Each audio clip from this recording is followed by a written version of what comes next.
बहुत समय पहले की बात है। एक छोटे से गांव में रघु नाम का एक गरीब युवक रहता था।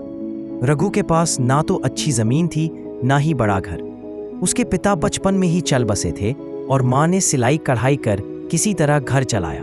रघु बचपन से ही मेहनती था, लेकिन भाग्य जैसे उसकी राह में हमेशा रुकावट डाल देता। गांव वाले अक्सर कहते, रघु मेहनत करने से क्या होगा, भाग्य में जो लिखा है वही मिलेगा। लेकिन रघु की सोच अलग थी। वह मानता था भाग्य तभी चमकता है जब इंसान पसीना बहाता है। रघु सुबह सूरज निकलने से पहले ही उठ जाता, खेतों में मजदूरी करता, कभी किसी के बैल को चराने ले जाता तो कभी गांव के कुएं से पानी भरकर दूसरों के घर पहुंचा देता। इतनी मेहनत के बाद भी उसके घर में पेट भर खाना मुश्किल से आता।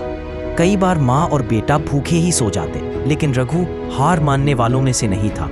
उसकी माँ अक्सर उसे समझाती, बेटा मेहनत करो, लेकिन भगवान पर भरोसा भी रखो। रघु हंसकर कहता, अम्मा, भगवान तभी मदद करता है जब इंसान खुद अपना हाथ बढ़ाता है। एक दिन गांव के बाहर जंगल में लकड़ी काटते हुए रघु को जमीन में दबा हुआ एक पुराना लोहे का बक्सा मिला। उसने मेहनत से उसे निकाला। बक्सा बहुत भारी था। गांव पहुंचकर जब उसने बक्सा खोला तो अंदर चमचमाते सोने के सिक्के और गहने थे।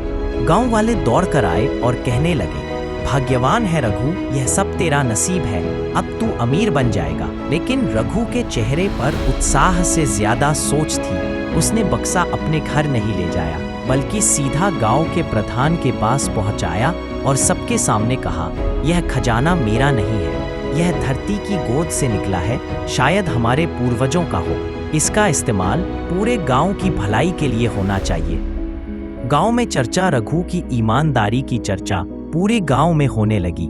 लोग हैरान थे कि इतना गरीब लड़का जिसने कभी भरपेट खाना नहीं खाया, वो भी सोना पाकर उसे अपने पास रखने के बजाय गांव के लिए समर्पित कर रहा है। प्रधान ने बक्सा सरकारी कोष में जमा कराया। कुछ समय बाद सरकार ने रघु की ईमानदारी देखकर उसके नाम खेती योग्य जमीन और मेहनत करने के लिए कुछ उपकरण दिए।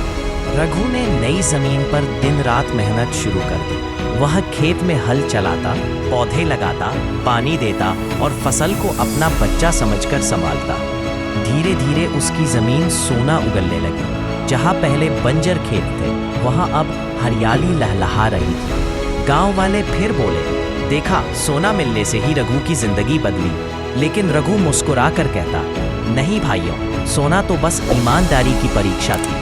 असली सोना तो मेरी मेहनत है जिसने खेत को सोना बना दिया। कठिन समय और विश्वास, लेकिन जीवन हमेशा आसान नहीं होता। एक साल गांव में भीषण सूखा पड़ा। चारों ओर पानी की कमी हो गई। खेत सूखने लगे। कई किसान निराश होकर खेती छोड़कर मजदूरी करने शहर चले गए। रघु ने भी देखा कि उसकी मेहनत से लगी फसलें सूख रही हैं, लेकिन उसने हार नहीं मानी। उसने कुएं से पानी खींच कर पौधों को बचाने की कोशिश की।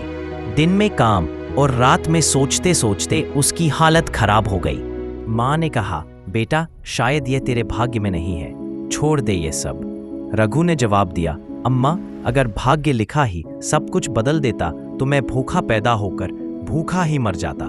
मेहनत ही है जिसने अब तक हमें जिंदा रखा है। ईश्वर की कृपा। कुछ समय बाद गांव में तेज बारिश हुई। खेतों में नई जान आ गई। जहां लोग उम्मीद छोड़ चुके थे, वहां रघु की मेहनत रंग लाई। उसकी फसल पूरे गांव से सबसे अच्छी निकली। उसने अनाज गांव वालों में बांटा और गरीबों को मुफ्त में दिया। लोगों ने कहा, रघु तू सच में सोने जैसा है, तेरी मेहनत और ईमानदारी ने गांव को बचाया। सीख। रघु की कहानी पूरे इलाके में फैल गई। लोग अपने बच्चों को उसकी मिसाल देते और कहते, देखो, असली सोना मेहनत और ईमानदारी है, खजाने का नहीं। रघु हमेशा कहता, भाग्य की रेखाएं तो सबके हाथों में होती है, लेकिन उन्हें चमकाने का काम पसीना करता है। अगर मेहनत की लौ जलती रहे तो अंधेरा कभी स्थायी नहीं होता।